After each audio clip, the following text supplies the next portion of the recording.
আমাদের অফিস গুলশান একদিন অফিস শেষ করে সন্ধ্যা 6টায় বের হয়েছি বাসা উত্তরাতে।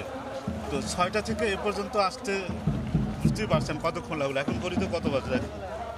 আমাদের তো কোনো দোষ নেই, আমরা তো সাধারণ মানুষ, আমরা তো কর্মজীবী মানুষ, দেশকে তো আমরাই সাপোর্ট করি, তাই না?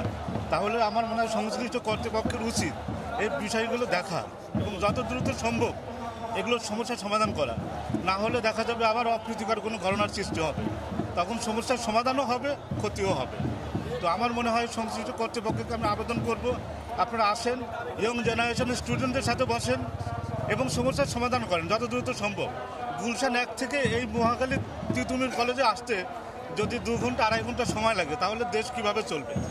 আমরা যখন বিকেলে আন্দোলন থেকে 4টার পর আমরা ক্যাম্পাসে ফিরে আসি, তখন আমরা জানতে পারি যে তারা মৌখিকভাবে বলে যে আমাদের দাবি মেনে নেওয়া হয়েছে এবং তারা প্রেসের মাধ্যমে জানাবে, কিন্তু কোনো প্রকার লিখিত না দিয়ে তারা আবার তাদের অস্বীকার করে। সেই জন্য আমরা আবার রাজপথে নামছি, কারণ তারা কেন আমাদের আন্দোলনে সমর্থন জানায়, আবার কেন তারা লিখিত কোনো দলিল দিল না, কারণ লিখিত প্রমাণ ছাড়া তো আমরা বলতে পারবো না আমরা তিতুমির ইউনিভার্সিটির স্টুডেন্ট।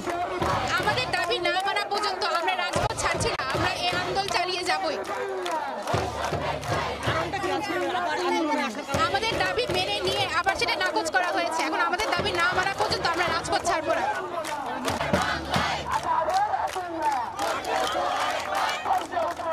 আমাদের অবস্থান কর্মসূচি আমাদের যেটা ছিল 11টা to 4টা, আমরা সেই অবস্থান কর্মসূচি শেষ করে আমরা ক্যাম্পাসে ব্যাক করেছিলাম। কিন্তু এর পরবর্তীতে প্রশাসন আমাদেরকে জানিয়েছে তারা 3 দিনের মধ্যে কমিশন গঠন করবে এবং তারা প্রেস রিলিজ তৈরি করেছিল। ওই প্রেস রিলিজ তারা কোনো একটা কুচক্রী মহলের কারণে তারা প্রেস রিলিজ বন্ধ করে দেয়, আমাদের হাতে প্রেস রিলিজ দেয়নি। এর বিরুদ্ধে আমরা তিতুমিররা আবারও জেগে উঠেছি। আমরা আবার আমাদের কোনো প্রকার তার বাহানা আমরা চাই না। আমরা তিতুমির বিশ্ববিদ্যালয়ের দাবি, আমাদের এই দাবি মানতে হবে এবং অতি শীঘ্র সেই দাবিকে আমরা চাই বাস্তবায়ন চাই।